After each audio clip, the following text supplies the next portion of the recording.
Hey Dungeon Masters, here are my 4 tips for creating a supportive and inclusive environment for neurodivergent players. Coming as a neurodivergent mom and a DM with neurodivergent kids at my table. First, consider where the tabletop role-playing experience might be challenging for your players. They may have difficulty with expectations such as remaining still, staying in their seat, waiting for their turn, listening when other players speak, or accepting when a dice roll fails. Next, do what DMs do best and improvise, restructuring your gameplay to support those areas of challenge. For instance, if your player has difficulty waiting their turn, you can provide pen and paper so they can write down their thoughts and plans between rounds.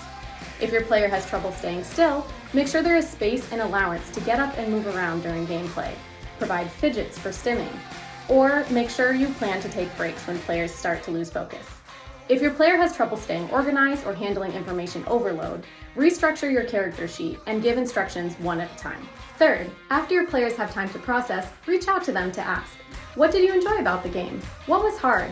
And how can we work together to improve the experience for next time? And fourth, make sure that each player, neurodivergent and neurotypical alike, has a chance to be a hero. Some experts estimate that neurodivergent kids hear 20,000 more criticisms than their peers by the age of 10. So, be intentional about affirming player strengths. Be sure to include puzzles and challenges that allow each player to excel. And foster an environment where players celebrate each other's wins over competing for the spotlight. If you want to learn more, listen to my conversation with Kim, neurodivergent mom and creator of the TTRPG Fur Haven, on episode 30 of our podcast, Area of Effect. What advice would you give for supporting neurodivergent players?